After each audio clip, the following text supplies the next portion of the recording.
This is going to be part 5 of the Jesse Lopez podcast, Memphis trip edition with the fabulous and always lovely Wes Corwin. Yep, fabulous. Always lovely. Too lovely, if you ask me. Wes Corwin. It is 4:12 in the morning, and yes, 4:12. Time to pot it up, guys. Whoop whoop. We can go to smoke the marijuanas. That's inaccurate. Whatever. We are. I just know I smoke weed on Hitler's birthday. That's all I know. Yep. We're in the middle of Mount Pleasant, Texas, where pleasantness was invented. Also, racism. So, got both those things here in abundance. I thought it was South Carolina where racism was invented. No, that's where racism was perfected.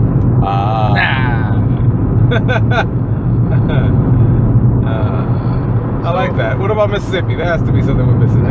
Come on. Where racism is made. That's the Detroit. Detroit is to cars as Mississippi is to racism. That's perfect. Yep. I believe it. Yeah. All right. What do you want to talk about? No, this is supposed to be organic. It's supposed to. Oh, excuse me. It's supposed to be organic. Like organic, you know? It's just flying off the top of our heads. Yeah, man. This is the holy crap. Oh shit! Yeah, Jesse's driving the car, so. If I point my mouth to this thing, I can't see the road. I'll try to. No, that's fine. Right. It has to be organic, goddammit. It has to be organic. No, I was reading about that Zika virus. The Zika virus. They have a new one. Something flu. The Lasso flu. That thing's killing Africans left and right now. Yep. And I'm always. Are they gonna scare us with this now? That's what I'm wondering. I mean, if it's killing people, and the thing about Zika virus that's so crazy is that it's traveling across oceans. It started in Africa, and it made it's a bunch of those fucking people that hand out Bibles instead of sandwiches to these fucking starving people. They come back with a little sniffle, and they're like, "Oh shit, we got the Ebolas," you know, and that's why. Just leave them alone. Just drop care packages from the sky with those giant umbrellas that keep you from falling. Parachutes. It's not as effective if you're handing out Bibles and you're wearing hazmat suits. I think it's a tough sell. That's a tough sell. That is tough sell. Yeah. If Jesus can protect you, the Lord will protect us, but also these hazmat suits. That is true. Yeah. I know that's true. That's why I said it. I don't. Why would I lie, Jesse? I don't know. I do it all the time. I do it all the time for comedy's sake, though. I get you. I'll do a big old lie, and then I'll be like, I'm just kidding. I don't. There's no Lasso virus. No. Sometimes I will forget. Like I will make this fucking story, and I'll be like, hey, where's Johnny number 1 or whatever? Oh, he's gone. I was like, damn, dude. I told him I was like a lion tamer or something stupid.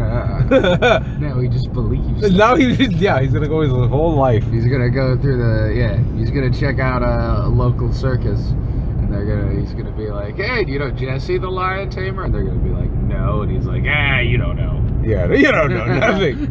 He tames 2 lions at once. They beg him to stop, but they only get tamer. Jesse told me he could do this. He tries to stick his head in the mouth of a giant tiger. First he tries to stick his head in one of their mouths, and then he tries to stick the head in the other mouths, and then he just makes them kiss. And then he watches, and he slowly yep. I feel like it's not a fair impression that I do of you. I might have a lousy impression because I don't think any of your jokes end with you going. Well, you write them that way for me. I do. But I just omit that part. I understand. I feel like that's the best way to end a joke about sexual assault is with you in character committing the sexual assault. I always do. In the character. My character always does. Yep. Yeah. But I mean, yeah, you do it in language. You say, "I did this." But I think I think the funniest thing to do is to act like suddenly fade into the moment where you've been talking about the sexual assault, and then you just start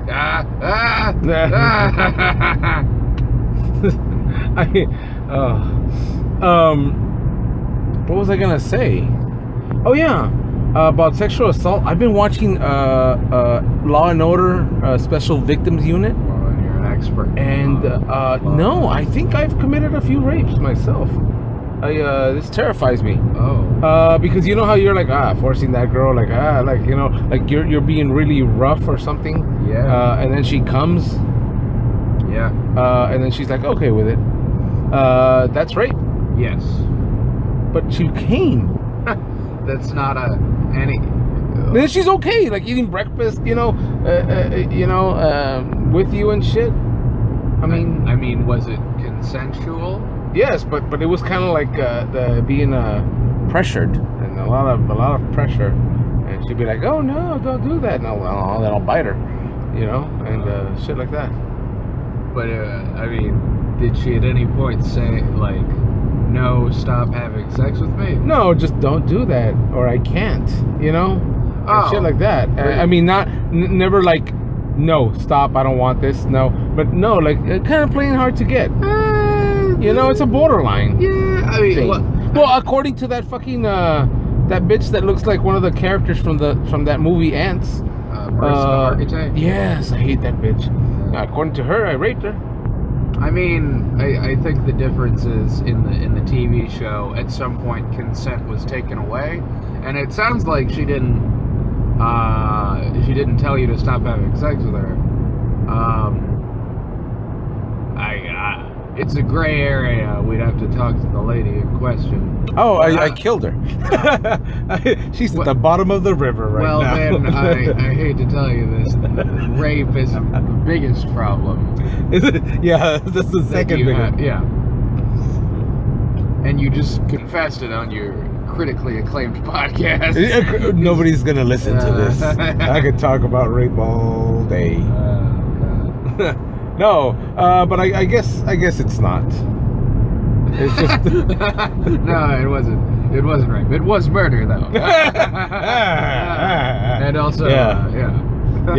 Also pollution. Because she is at the bottom of the ocean. Yeah. Once you said, you can do anything you want to me, I was like, this is no longer fun. This is boring. Consensual. Yeah. You can do whatever you want. Well, I have some ideas. Number one, you're in the ocean. Number two, you stay there. Again, every part of that was a Jesse Lopez joke. Up until the end where you start making like the noises. Confused animal sounds. Yeah. Like a Frankenstein. Exactly. Yeah. Oh shit, I'm surrounded. Oh no, let this. I'm gonna let this guy go in front of me. Yeah.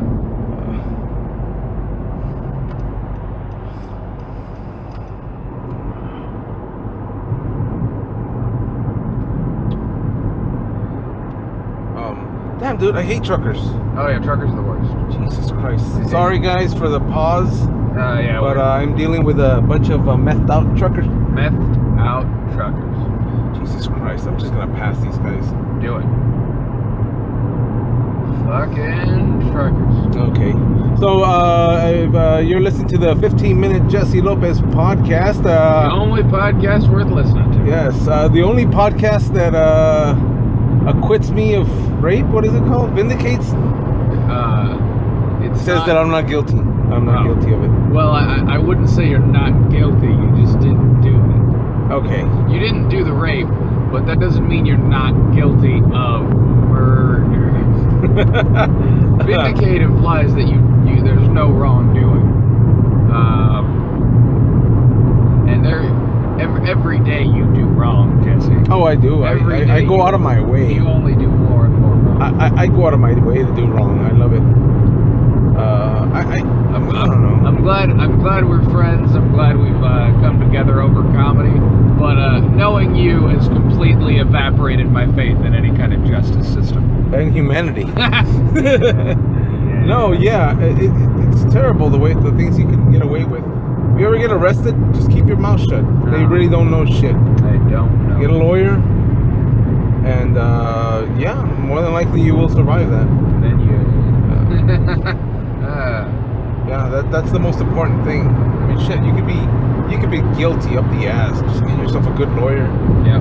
They can't do shit to you. Yeah. This is the thing. Cops don't do anything. Did I ever tell you when I was did we talk about check fraud? On the podcast? No, Yeah, I don't think we talked about check fraud. No, yeah. Well, I was arrested I was taken in for check fraud. Yes. And the policemen, they had all these fucking pictures of me, the reports, everything. Oh, you were this. And I was like, I don't know. I was just with a guy that had the checks. I had no idea they were stolen. Yeah. You know. Can the audience members see me wink? But no, yeah. So the guy kept on drilling me. Your officer. Yeah. Officer. He was a friend of mine. He told me his name was Guadalupe Louise, grandma name. You know. Yeah. It was the name of grandma. Yeah. Can you repeat that name? No. Juanita. No. Yeah. If I say it 3 times, he'll appear. He'll appear and you'll charge me for more check fraud. You'll not only charge me for check fraud, but witchcraft. And I refuse. Entrapment. Well, so I get to my story, and the cop just just gave up, and he started accusing me of being gay. He's like, "All right, man, I believe you, but you're a faggot, right?" Like, just straight up, you're a faggot, right? I was like, no. He said, no, just tell me the truth, man. This guy was buying you beers and all this shit, but he was fucking you. I was like, no. He said, well, you were fucking him? Is that how it works? Just the dude just kept on going for. Oh, dude, I was 17. Yeah. I was a 17-year-old kid, no lawyer, no family, no nothing, an integration room with some fucking 40-year-old detective that's been on the force for like 20 years. Yeah. I'm like, damn, dude. And I just kept to my story, which is the story that is the truth. Can you hear me? Can they see me winking? Yeah. Well, anyways, no, man. And I told him, I was like, no, I just like to drink beer. I was like, shit, let's get a 12-pack right now. I'll drink with you. No problem, whatever. And he just gave up. He's like, we're gonna go looking for you, and you're gonna spend 10 years in prison, blah blah. And I was like, shit. Yeah, I moved to Georgia. Yeah. Like 2 days later, I was in Georgia. Then you moved to Georgia. Yeah. And you almost got arrested for check fraud in Georgia. No. I was just kidding. But no, yeah, that and then I think I had some kind of huge PI or some kind of traffic ticket that was back here in Texas. Yeah. And my parents convinced me to come back, take care of my tickets, and face the music if it was. But I never heard from them again. Never heard from them. Nope. Man, dude. I mean, there was a time I had a Camaro. Yeah. And there was a time where the whole hatchback in the back was full, with beer, all the way to the top. And it was I'm driving my friend that I do not know his whereabouts or his real name, apparently. No. And my little sister was in the back, and she can barely sit down where there's so much beer in the back seat. It would the guy was just passing checks like crazy. We had a fucking crazy fucking time. Wow. It was one of those sprint breaks, the ones that you can barely remember. What about you? Any good troubles in your life, Corwin? Nope. I don't really, I got pulled over for a DUI, but it's not on my record anymore. Oh, really? Yeah. My friend who passed away and I were driving around. It was New Year's Eve. Maggie and I and this friend had gone to a New Year's party with somebody that used to be on our Rocky Horror cast. And my friend had to split, and I was like, oh, I'll give you a ride. and Maggie was like, I'm going to hang out with them, I'm going to spend the night with them, and I was like, yeah, sure, I'll pick you up in the morning. I had 2 blue moons about 4 hours before. So I drive, we're driving about 30-40 minutes from Denton back to Keller. Honestly, the biggest risk driving is that we're tired, but it has nothing, we're not hammered. Yeah. So we're driving, and then I noticed that like for a long part of the road, it's just us and nobody else. And then as we're about to pull out of Denton into Keller, the city I was trying to get to, we noticed a cop car behind us. And we were like, oh shit. And so we're like, just be cool. Light turns green, we start driving, he turns on the siren. Apparently he'd been following us for a while and we just hadn't noticed it because we were focused on just going straight forward. I get asked, have you been drinking? And I was taught to be honest to police officers, which is not what you should do. Yeah. So I told him I had a couple hours ago, but that was a couple hours ago. Charged with DUI. I had to sit in the back of the police car until my parents came.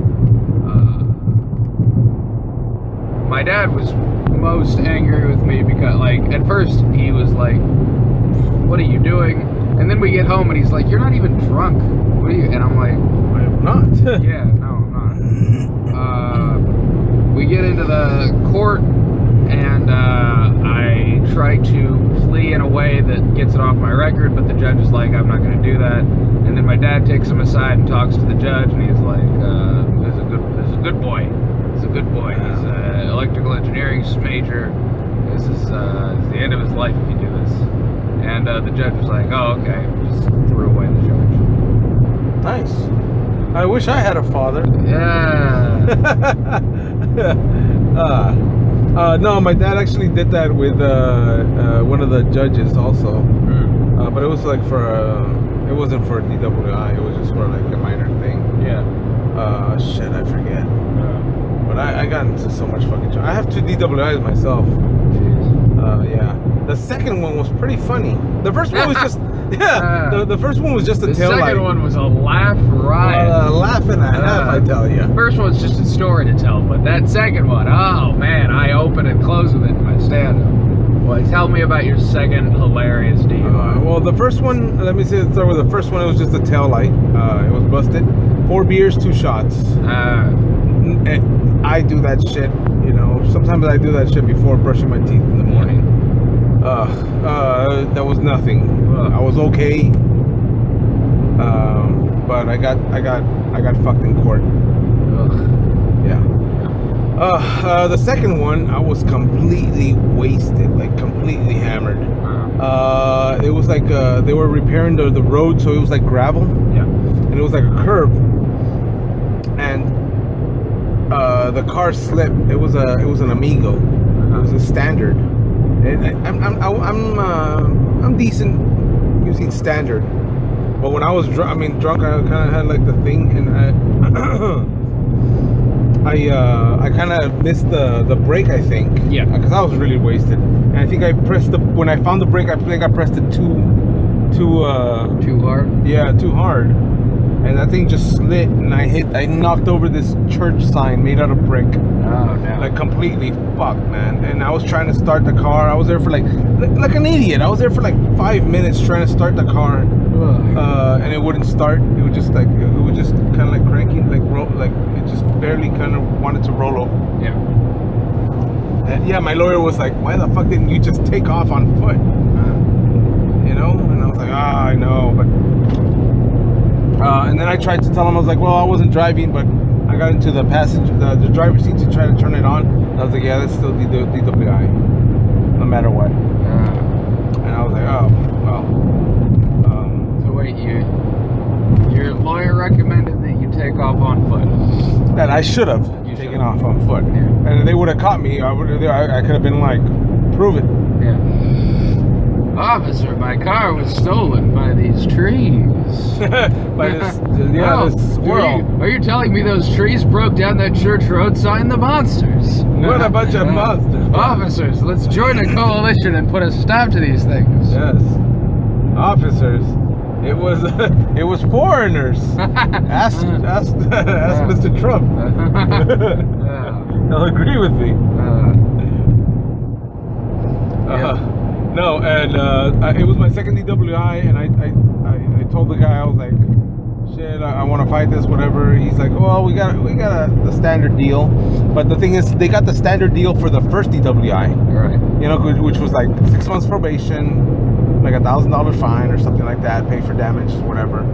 And so I was like, oh, I'll accept it, because the other one was like 18 months. It was like probation. It was like 30 days in jail or something. Like, it was like, the second one was pretty, I think it was at least minimum of 3 days in jail. I'm not sure. But the second, to get this, the charges for the second DWI are way, I guess, worse than the first one. So I said okay to the deal, and the judge was mad. She's like, no, you can't get the deal. And I was like, well, if I don't get the deal, I'm gonna plead innocent because I didn't do it. I wasn't driving. And she just got fucking pissed off, man. She just like started just trying to give me as many community service hours as she could. The fucking classes, she made me take like 5 different classes or something. It was crazy. And then what? But she was one of those mad mothers. Oh yeah. So she was furious that I got a good deal for my second DWI. MAD, of course. It Yeah. stands for Mothers Against Drunk Drivers. No. Huh? Mothers stands for Against Dicks? Mothers Against Definitely Dudes. Definitely dudes. No, I like Jeff Foxworthy's joke about he's a member of DAM, Drunks Against Mad Mothers. Yeah, that's a good one. That is. I'm pretty sure that's been around for even before Foxworthy. You know, he's probably like a teenager when that, you know. Yeah. Member of DAM. Oh yeah, and also the sign. It was like $5,000 in damages. Did you ever pay that? I went to take pictures of a sign that was next to it. With like an older, uglier, like smaller sign. And I was like, hey, this is the one, like, because that one, they tore down that one to make that new one. I see. And no one was there to represent the church. So it's from $5,000 in damages. They're like, well, I guess it's fine. yeah. Oh shit! What the fuck was that? No, it's just one of these. And no, it was an animal. Oh, You didn't hear it hit the bottom? I did not hear it. Somebody like completely trashed a coyote or something. Oh, good. Yeah. I ended up paying $1,000, which was like, no way. I know I damaged that fucking sign, like completely fucked it up. $5,000 wasn't accurate, but I took pictures of an old sign that they had there that they actually knocked down to make the new one, and it looked pretty crappy. And they were just like, the prosecution was like, well, we don't know. They had nothing to counter with. I had pictures, they had nothing. Yeah. And no one from the church was there, so they're like $1,000, and I was like, yeah, like accept. I told my lawyer, yeah, fucking accept it. Yeah. You know, shit, they're gonna get evidence, and you know, and a month later, I'm gonna get charged with at least. The judge was like $1,000, and you were like, I'll take it. Yeah, I'll take it in cash. Quick, we've got to get out of here before they find out my real name. I hate to rush you, Judge, but I got a case in the next room. I gotta get over there. And that $1,000 would be a great help. Step 1, hire a better lawyer. I got a plane to catch. Plane to Colombia. Leaving the country with after purchasing a flight to Colombia, about $87. The perfect crime. In Colombia, you can live like for 3 years on $87.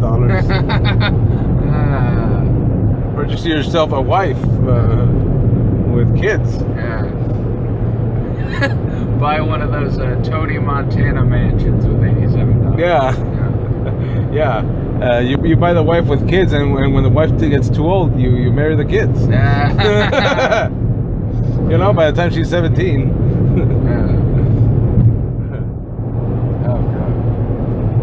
terrible. Terrible. That's atrocious. Yeah. That's definitely atrocious.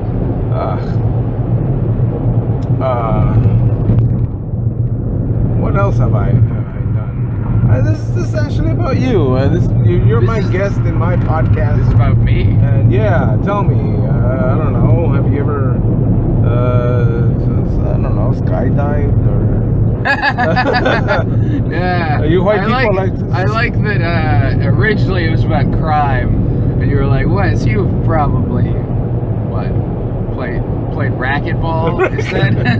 Is that what you white people do? I don't understand what white people do. Racquetball. Tell me about your racquetball. Either racketeering or racquetball. There's some kind of racket. Yeah. I have not skydived. No. No. What about paragliding? Nope. What about skiing? What do you think white people do? They ski, they paraglide, they play chess. Do you think we just fall down things 100% of the time? Skiing is bullshit. Skiing is standing at the top of a mountain and then just leaning forward until you're at the bottom of the mountain. Skydiving is getting in the highest thing you could get into and then jumping out of it and falling, presumably to your death. Except you have a minority attached to you that knows how to operate a parachute. I've never heard of the whitest skydiving instructor I've heard of was Gene Getman, and number one, he was European. Number two, broke every bone in his body. So God was there to make sure bad things happened to that white skydiving instructor. Well deserved. Well deserved. Sorry, Gene Getman. I'm not. Here we go. All right. Second thing, paragliding. I have no opinion on, but I hate the idea of gliding.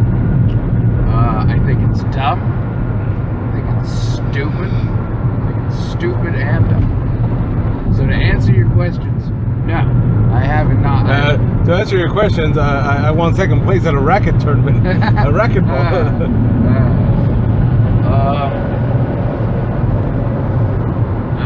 No, I think of white people just like sitting around drinking tea. Yeah. You know, waiting for the caviar to be boiled or whatever the fuck you do with it. Whatever the fuck you do with caviar.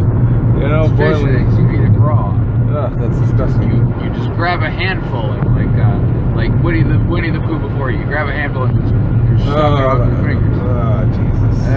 And then if anybody walks up, you slap them with your caviar hand. And it's a declaration of war, isn't it? a day later, fish start hatching off of their face, and the entire time they just can't handle it. They die because it's a horrifying thing to have fish just birth off of your face. That's all something like a seahorse would do. What? Kill people? Have children off their body. I mean, like they have a weird pouch where they keep all of their seahorse eggs. I don't understand that shit about seahorses though. Like if they impregnate the woman, they get to carry the babies. So he impregnates the girl, and then the girl transfers the babies. Yeah. Is that how it works? Yeah. Why? It's so fucking confusing. It's biology. You would think you'd lose a few children on the way, you know? Transferring back and forth. I mean, they just do it the one time. They transfer the DNA, and that decides how many babies are created, and then the mother transfers. And it's not like multiple seahorses can be the father. Seahorses mate for life. So once they've... I don't believe any of that shit. Like penguins mate for life, sparrows mate for life. Now these seahorses mate for life. What are you talking about? I don't believe it. Animal biologists go out to these places and they're like, oh yeah, this one fucks this one. And that's all they do. I don't... There are animals that don't do that they just fuck whoever. But there are species that mate for life. I don't believe it. What are you talking about? I don't believe it. I don't want to believe it. What are you talking about? Of course, there are animals that mate for... I'm not saying that it's natural that animals mate for life, but we've observed and documented it. What the fuck? What do you mean you don't believe it? I don't believe in monogamous animals.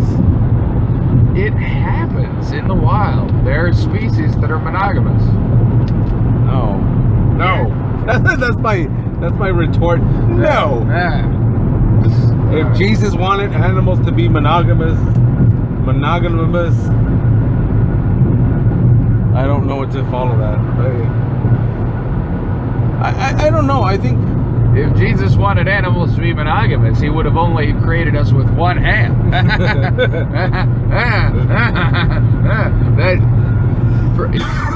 In previous jokes, it's implied that when you're making sounds of sexual assault, I feel like at the end of that one, you just start viciously masturbating.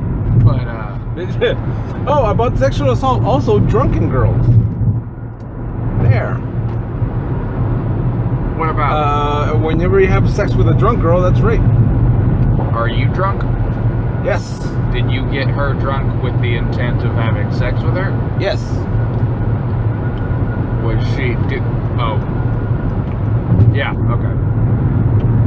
Yeah. Okay. Yes. Rape. Okay. Rape. But what if Jesse Lopez wins again? Wins again and again and again, and then I turn her around and I win again. Horrifying. Horrifying. Okay, what if she wanted to have sex before we got drunk? Yeah, that's a gray area. Okay, fine. What if I get her drunk and I have sex with her, and then a couple of days later or the next day I have sex with her again? She consented to it the second Yes. time, but the first time she was drunk. Yes. Again, Gray area? I'm going to have to say that the rule of thumb is... When in doubt, eat her out? That's not what I was going to say. Oh, okay. Not only that... Because if you eat her out, it's no longer rape, right? Not only that, I'm sure you knew that wasn't what I was going to say. That was your motto. That's Corwin's motto. That's Corwin's motto. When in doubt, eat her out. Yeah. I'm going to be a parent someday.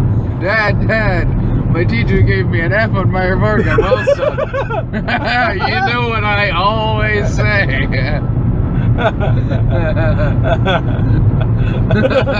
But Father, how does that apply to this situation? and then you go get me a whip. Go to that willow tree and get me a branch so I can hit you.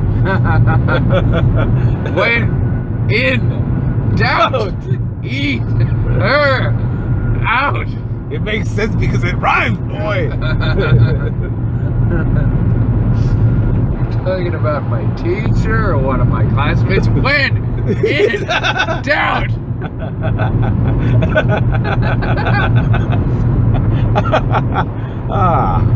Okay. Third scenario. Fine. All right. Fine. Completely drunk, falling over, and I eat her out.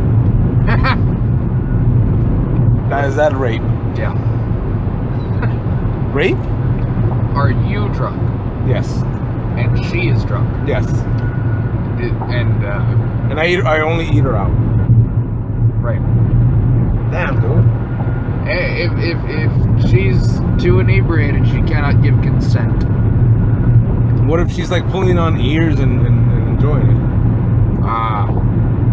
If she's pulling on ears? You know, like just like kind of like like grasping your head in delight. How can you see her delight? Your head is... Maybe she's pushing me away. Or she's probably too drunk. She's holding my head like, officer, I got him. Officer, I got him right here. Officer, he's submitting to my wills, but I don't know how long I can make this last. Officer, the fiends took my pants off. But I've got him in the Cobra clutch. The Cobra clutch. The police officer arrests her for misadvertising a Cobra clutch. Your room, you've got to turn him around. No, for excessive force. Yeah. Okay, scenario number 7. It's 4. I know. Scenario number... No.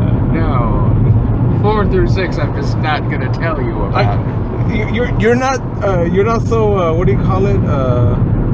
So strict about the rules of rape, but the rules, the numerical order, you're really strict on that. No, it's 4, Jesse. What? Tell us about the 4th type of rape. A minute ago, you said scenario number 3, and now you're saying scenario number 7. Oh, just kidding. All right. Fine. Tell me about scenario number 7. We've been dating for a while. Oh, God. All right. And then I forced her to have anal sex. But then again, it's not forced because she doesn't say no. And then we have anal sex weeks later. Okay. One of those sentences is incorrect. I force her in It's not rape because she doesn't say no. Okay. Not saying no isn't yes. Not saying no isn't yes. Well, yeah, you said I forced her into having anal sex. You're gonna need to elaborate on that. We were both drunk. So. All right. So you're saying, in your legal opinion? No, I'm not a lawyer. That I'm. Not only am I not a lawyer, I refuse to even consider that I am being referenced for legal advice in these circumstances. Yeah. Your Honor, I have precedents. I have precedents. President Corwin right here.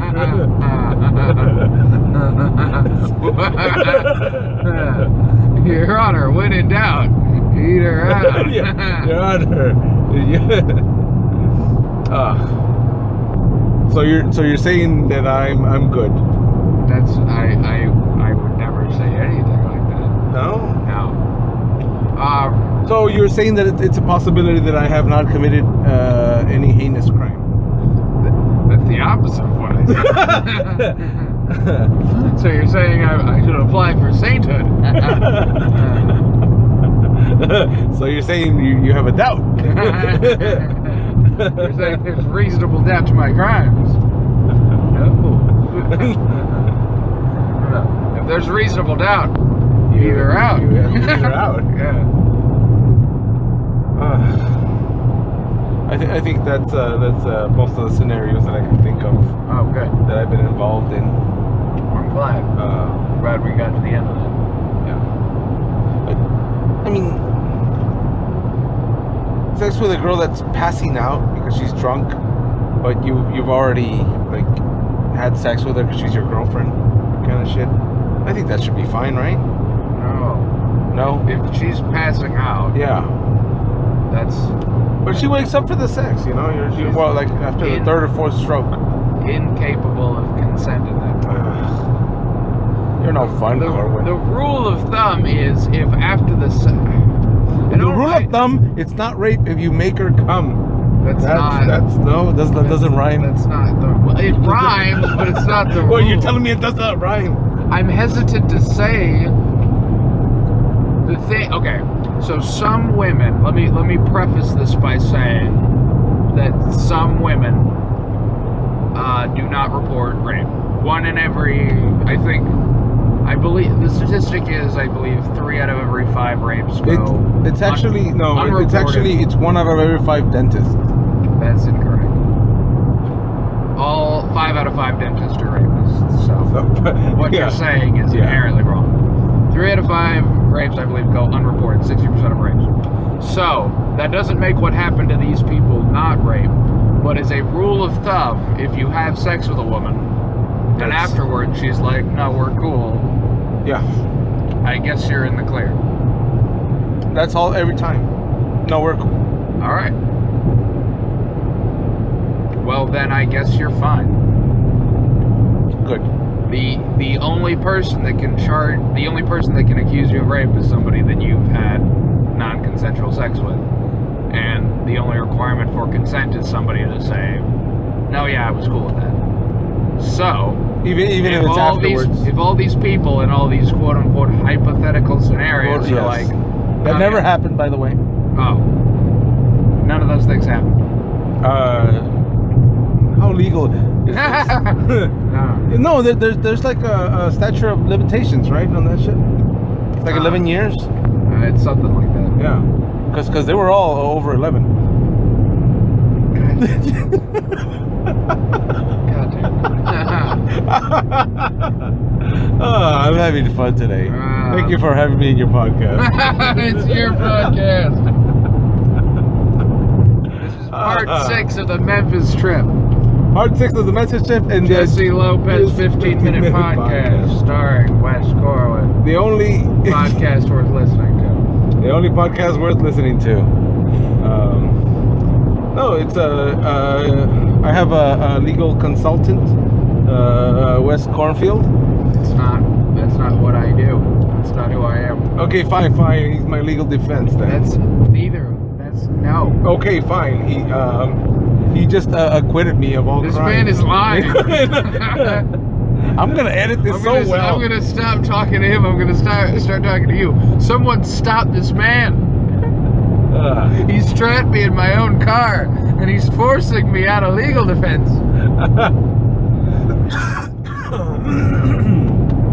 Is it so? No. So okay. Since they all agreed to it afterwards, be like, you're cool. I don't remember much of it, but you're cool. Then I am guilty of all charges. I'm sorry, acquitted of any wrongdoing. I'm an angel, that's what I'm trying to say. I'm hesitant to say the thing you're saying, but effectively, under the law, yeah, you're fine. Okay, cool. If any of these women turn around within the statute of limitations and are like, no, that was fucked up, then you've got a concern. Oh, she'll be like, well, I told them it was okay, but it wasn't, kind of shit? Yeah. But since you're not currently under warrant for sexual assault, and like that joke about me knowing a registered sex offender, I mean, I don't keep track of him anymore. I don't like him. I don't care. But any names that you want to pause it just so you can tell me the name? It's not a comedian. It's just a dude from Rocky. No, yeah. They keep track of him extensively. They need to check in with him all the time. So if somebody was pursuing a case against you, you would know about it, and people would be around you on the daily, trying to like put you away. So it seems like you're fine. So I'm gonna say you're fine. Okay, good.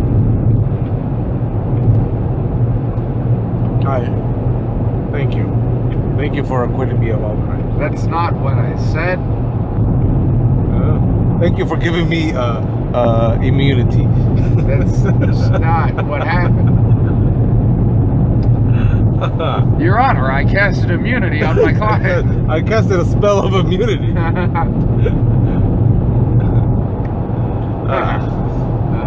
I declare guilty. You fool! I made my client +4 immune against guilt.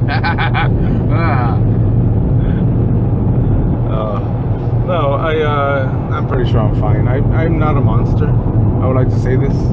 I am Jesse Lopez, owner of the 15-minute podcast by Jesse Lopez. And today we have our guest, Wes Corwin. Yep. Which is a fabulous individual, great writing man. How do you write? I always found your jokes very well crafted and very complex. Things only like a madman with a mad artist can think of. How do you do it? Well, that's a good question. Considering we had to get through so many hypothetical scenarios to get to this question, I'm actually kind of thrown off. I need to gather my thoughts. I can give you a couple of more probably if I can think of hard enough. 'Cause, I'll answer this first. They all involve drunk girls and my penis. No. I'm fine. They all start off as just something that makes somebody laugh. I'll be in a phone conversation and I'll say something funny, or I'll be talking to friends and then I say something funny.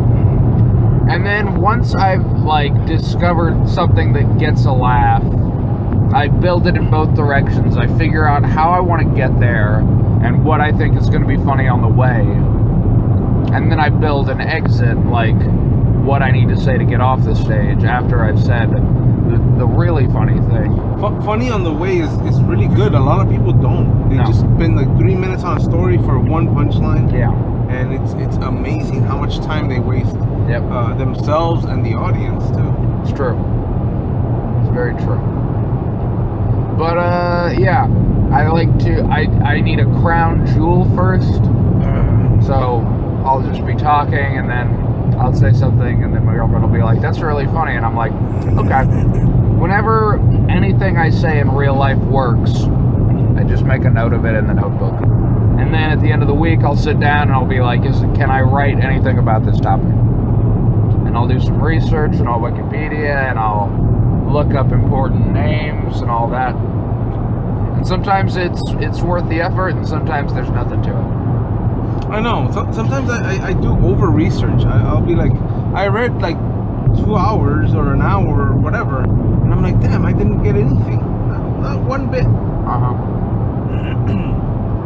I always feel like I overanalyze things sometimes too. Do you feel over-analytical? Oh yeah, all the time. 100% of the time. Because you overanalyze, do you think that makes you stronger in your jokes? I'd like to think so. I'd like to think the work I put into it is reflected and subsequently really impresses some people. But I could be Well, I'm impressed. Thank you, my friend. For those of you that can't see this, Wes Corwin just gave me the handshake of approval for all the rapes that I have committed. It's not. It's not what happened. Not even close. Or no. No, I'm just kidding. It's he is my favorite writer. Oh, thank you. No, you are. Yeah. This is the thing. You're very good at what you do. You're the biggest contributor to my horrible acts. Yeah. I mean, by horrible, I mean things that I say, not horrible jokes. They are very funny. Yeah. But they deal with sensitive topics, which most little girls hate. If you've ever been offended by my comedy, make sure that you know that Wes Corwin had a hand in it. That's true. Are you proud of this, Corwin? Nope. No, not one bit. But here we are. Do you condone my comedy? At least condone my comedy.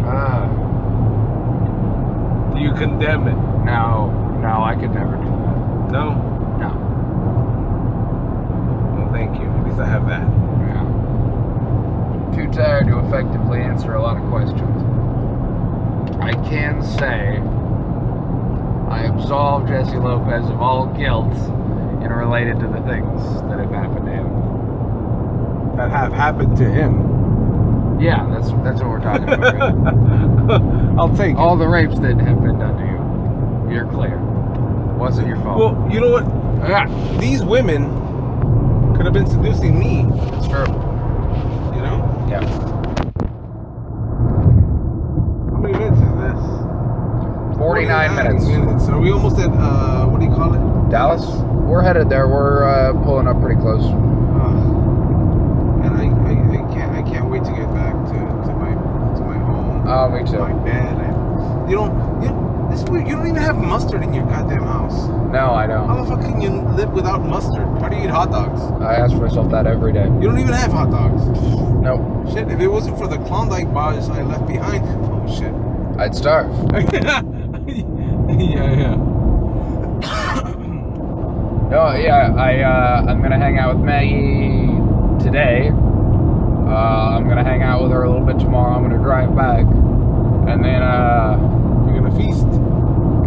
no, I'm gonna ration off the Klondike bars one a day for about 4 days, and that should hold me over until the wolves come.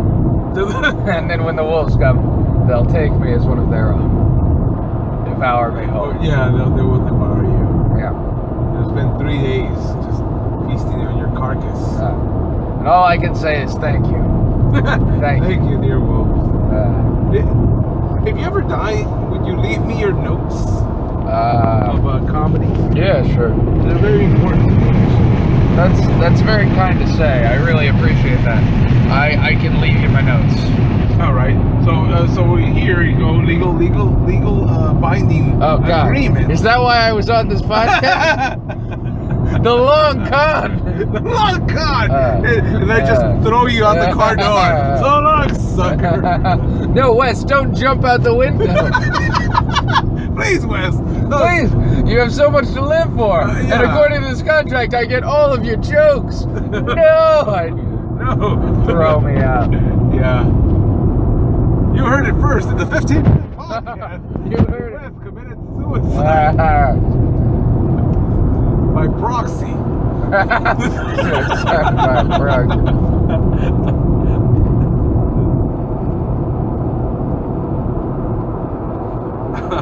No, I would love to just. Well, of course, I would have to dismantle them. It's kind of like a power suit. Yeah. I don't fit into it, so I would have to dismantle and get all the parts and create my own power suit. Sure. That's yeah. If you had to compare yourself to any comedian with the same superpowers as you, who would it be? Living, dead, local, or not? Let me think. Jeez, that's a good question. Superpowers. Well, your clever observations, writing skills, performance level. Not performance level, performance style, I mean. I like to compare myself to Kyle Kinane, but it's no comparison. He is what I want to be someday in the future. He has a lot of energy. Whiskey Icarus, you're talking about. Whiskey Icarus, yes. He's very animated. Yeah. Very good, very talented. Yes. No, it's weird because he is very animated. His jokes are completely different. Are you striving for that, or absolutely. Or are you just going to your own? I'm trying to be me as much as possible. Well, yeah. But in terms of execution, the 8-minute jokes and the well thought out nature of it, and the silliness mixed with meticulously thought out logic within the joke, yeah. Those are all things that I think are 100% Kyle Kinane, and those are all things I go for in my jokes. Are you trying to just on paper and on the writing, the essence of it, or are you the whole performance? Is that what you're going for? You're going to go for? My performance is exclusively mine, yes. I feel. But in terms of writing style and the material, again, I try to write my own jokes, but I do have a series of standards that I hope one day reach that Kinane level. So I feel my material is mine, I feel my jokes are mine, I feel my style is mine. That's why it's hard to compare to other people. But if I had to, it'd be Kyle Kinane, because that's what I want to be someday. And yes, to answer your question,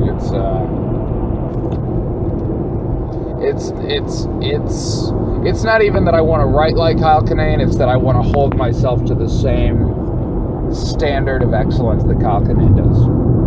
Nice, yeah. Yep.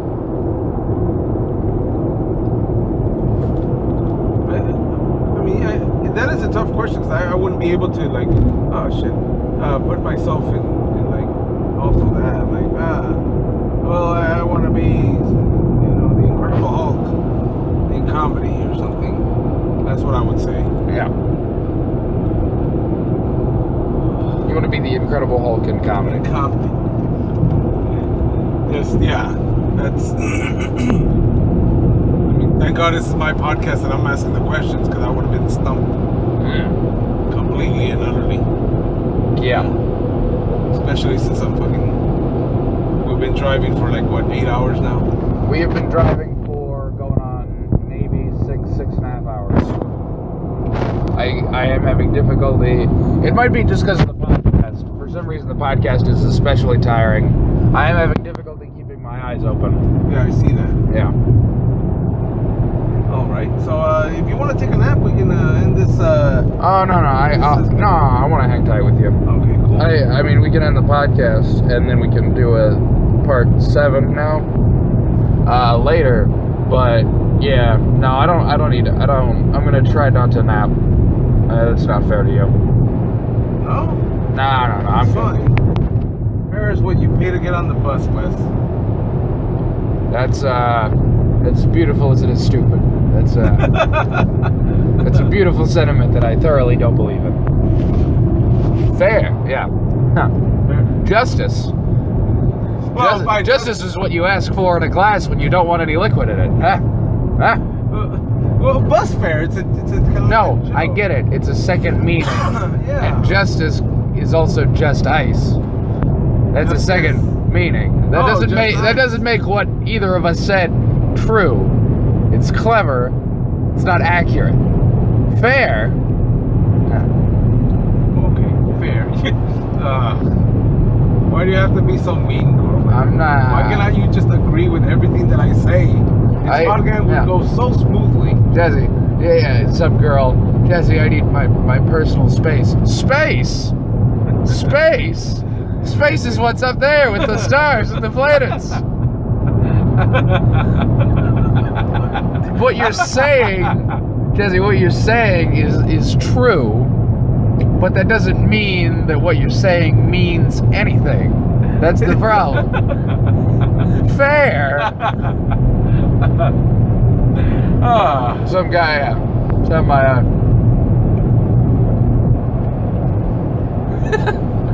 guy walks up to you. You're at the gas station, and you pay for your food, and you start walking out. And some guy walks up. There's that guy behind the counter. Are you gonna need your change? Change.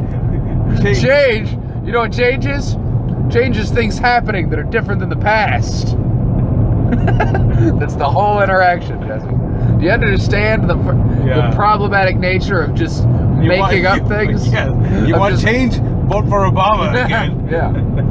You can't just say a synonym to a word or a homonym or a homophone. Well, give the definition of the homophone. I understand that. You heard it's Jesse Lopez being scolded for 15-minute podcast. I've been scolding you for much longer than 15 minutes. That's true. What that means, fare is what you pay to get on the bus. That means fare does not exist, and you're making it comical. There is no fare. There's no such thing as fare. I understand the concept. I don't believe it. Fare is a social construct. Whether or not it exists is a thing we can argue. Things like loyalty and loyalty, justice, abstract concepts don't exist, but we still strive to exemplify them in our behavior and patterns. Well, that is true. You can't point to something and say, well, that's loyalty, but you can exemplify the characteristic of loyalty. And I feel like fairness, yes, you are correct. Fairness is not a tangible or physical implement by which we can apply to our day-to-day lives automatically, but it is a thing we should strive for as best we can. Fair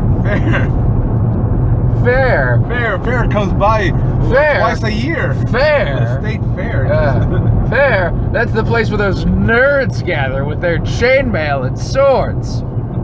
Fair. That's where you can get a turkey like the size of your head. Fair. This is enjoyable. I like that you just woke up for these. I know. I'm pretty sure like in 2-3 minutes you'll be snoring. Yeah. You just like the last breaths of a dying star. Fair. Oh no, because like, what is fair? I mean, let's just go back to fair. Like, if something happens to me, like, oh, poor guy, he got his finger stuck in the door and he lost it. And then you know what? He lost what? His finger? Yeah. Shit, I thought you lost the door. It was very he lost vague. it. Yeah, he lost the whole car.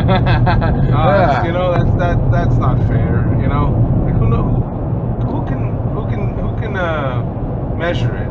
Yeah, what you're describing is a fairness within the larger construct of the universe. Everybody's expected. What you're saying there is fairness in that situation is luck. I would say it's defined as like avoiding the like when people get cancer. Oh, that's not fair. No, yeah. They're saying that they don't deserve the extreme ends of the spectrum of what can happen. They're trying to discount all entropy and just say like, no, only the middle of the road, the everyday thing should happen to me. Yeah. When of course there's a statistical chance that anything and everything can happen to you. But what I'm talking about is a fairness exemplified between two people in a similar predicament. We're both tired. We both need to get to Austin by the morning. We're both trying to get there as fast as we can. We both don't want to... Need is what you do with dough when you make it into pizza. Need is what I'm gonna do to your face if you don't shut up, Corwin. For you can't see this, but I just need Corwin in the face while drinking Dr. Pepper and driving a car. Standard car. It was very impressive. I am very impressive. I am bleeding out of my face. And he knocked me out pretty good. I am thoroughly unconscious.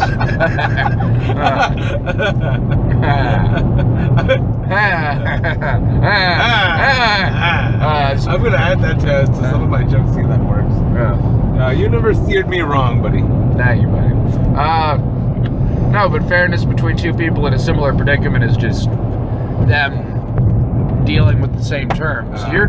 You're driving, so you can't fall asleep.